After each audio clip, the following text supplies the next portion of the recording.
champions in that division. You got Scott Quinn, Carl Frampton, Guillermo Rigondeaux. I'm gonna get the opportunity, boy. You working your ass off, don't you? Hey, that's what we do. That's what we do. DONTAE'S Boxing Nation. I see it, baby. Y'all the man. That's what it is. I love what you're doing for boxing. Thank you, man. Don't stop. Keep on going strong. Keep on going hard. A lot of big fights coming this year. A lot of big fights.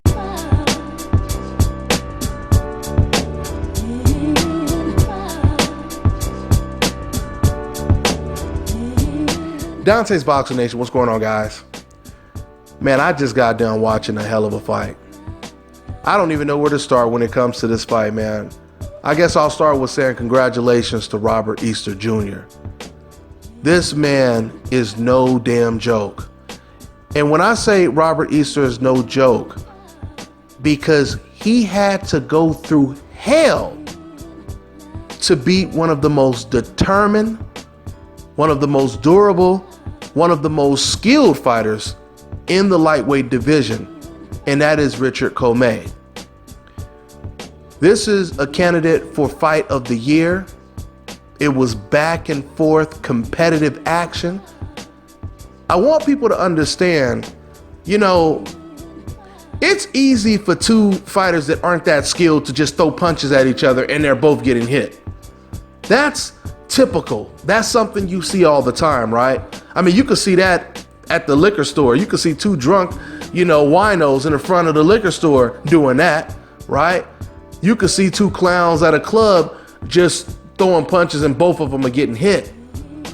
But when you see people doing it with the high IQ, with technique, with skill, with rhythm, with coordination, when you see them do it with this level of intelligence, that makes it that much more impressive. You're doing it at the highest level, right? That's why this fight was so impressive. Going into this fight, I didn't know a lot about Richard Commey. All I knew is he was from Ghana. I knew that he was a power puncher. I knew he had a very high knockout ratio, and I knew he was undefeated. That's all I knew about Richard Commey. When it came to Robert Easter, I knew a lot more about Robert Easter because I've been following him very closely.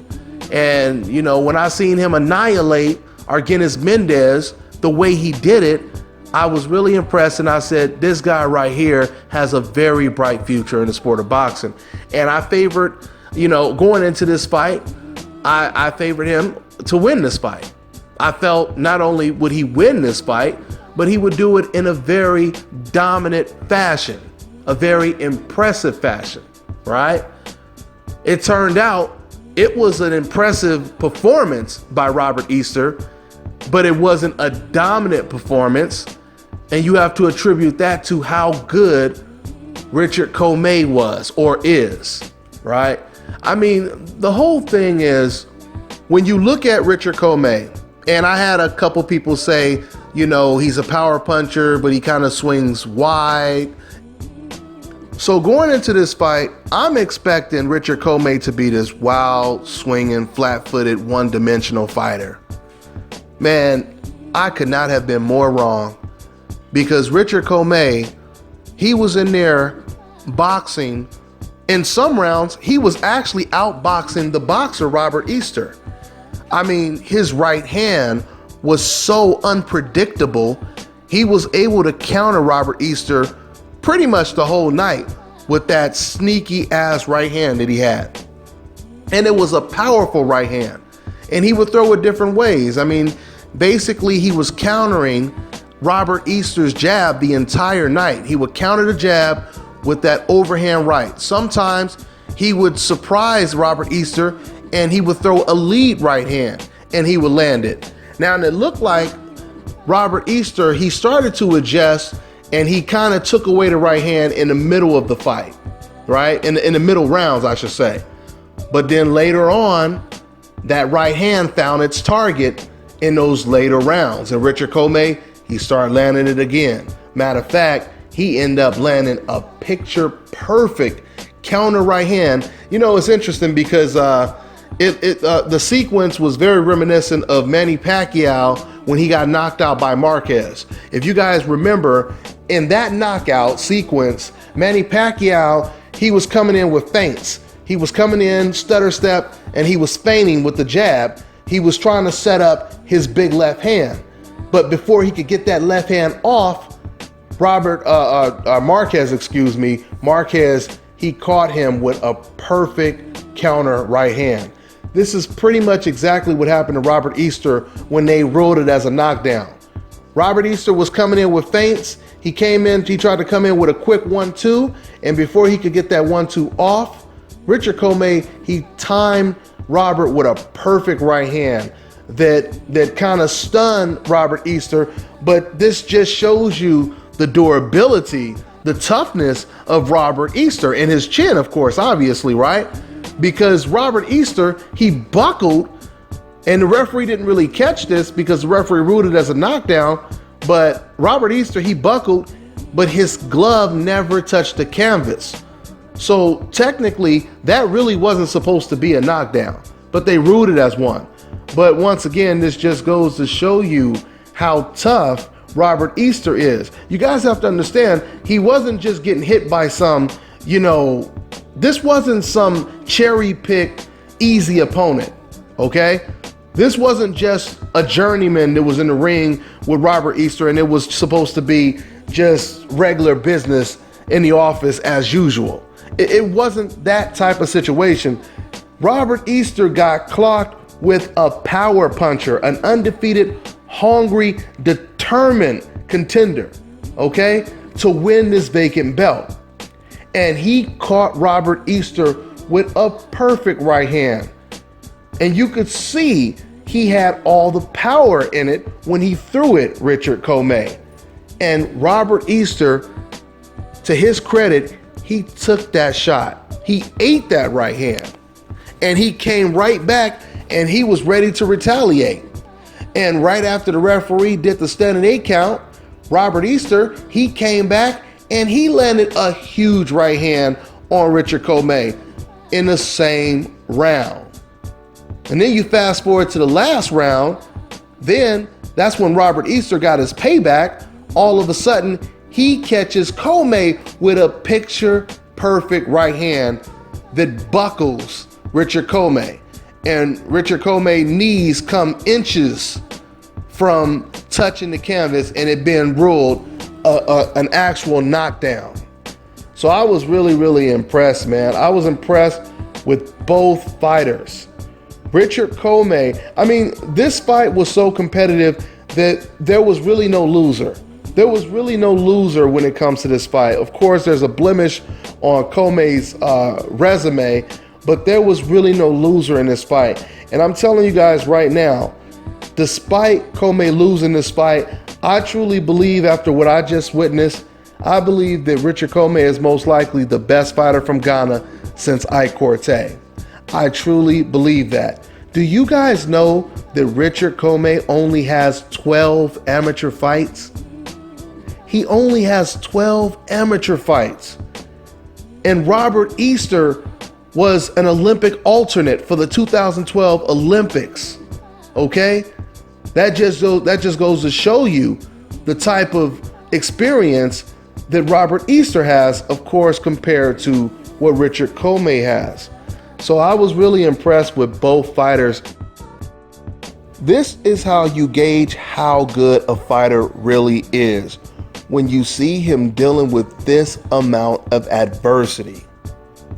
In one fight, we got to see what type of heart Robert Easter has, what type of durability, what type of chin he has, and how he deals with pressure of a guy that is extremely defiant. How do you deal with resistance, right? Do you have a plan A, B, C? When things are not going your way in the first couple rounds, can you switch it up and come up with a new game plan? Adversity. How do you deal with adversity? We got to see all of those things in this fight right here. Robert Easter is the truth. And I am telling you right now, there are not going to be too many fights where Robert Easter's opponents are going to be that damn determined to win as Richard Commey was. There's a lot of fighters out there, but I truly believe under that pressure that Commey was putting on Robert Easter, I believe a lot of fighters, they would have buckled under pressure and they would have started to concede as the rounds progress. What that basically means is you have a lot of fighters that, you know, psychologically become defeated in the middle of the fight. Once they realize this guy is too clever, he's too slick, he's outthinking me, now I'm frustrated and he has power, let me just cruise to the finish line. A lot of fighters, they concede that way. This is not what Robert Easter did in this fight. And this is what makes his win so impressive. He did not back down. He fought harder. Every time Robert Easter got caught with a good shot, he came back and he landed a good shot. And the same thing goes for Richard Commey. Every time Robert Easter thought he had Commey hurt, Commey would come back throwing bombs.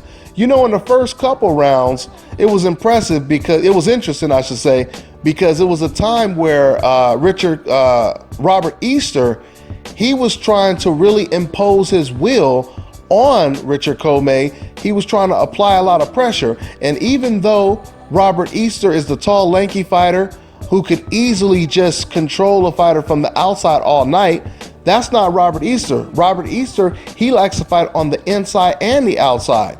So in the first round or the second round, Robert Easter, he was actually trying to fight on the inside, and you could tell he was basically trying to do to Commey the same thing he did to Arguelles Mendez. When Robert Easter, when he had Mendez on the ropes, that's how he knocked him out, with a vicious left hook. I think it was a left hook, but he knocked him out with a power shot while Mendez was on the ropes. He tried to do the same thing against Commey, but once again, Commey's resistance level was just off the chart, okay? Because basically, when Robert Easter went on the inside dropping them bombs, Commey was right there with him dropping his own bombs. So after a while, Robert Easter, he realized plan A is not working. So Robert Easter, he went to plan B. And that's when he started, sticking behind his jab. He started setting up beautiful right hands with that jab. And this is pretty much how he started to take over the fight. But even when he took over the fight, Commey was still in the fight. And Commey would come back and he would win a round every now and then, as you guys can see on the scorecards, because the scorecards were extremely close. Extremely close. I mean, actually, when I think about it, it was only, I think, a 1-point win, really. I believe Robert Easter, he won by 1 point, at least on one scorecard. I think it was, what was the scorecard? Let me think for a second. One judge had it 115-113 for Robert Easter. The other judge had it, what was it? I think the other judge had it 115-113 for Commey. And then the last judge had it 114-113, I believe. I believe that's how it was for Robert Easter. So guys, I could talk more about this fight, but I'm gonna go ahead and wrap this up because I haven't watched the Danny Jacobs versus Sergio Mora fight. Thank God for DVR, right? So that's pretty much all I got. I'm gonna work on this video, watch this main event, and I'll catch up with you guys. I'm on to the next one. Hi, you're watching Dante's Boxing Nation. Woo!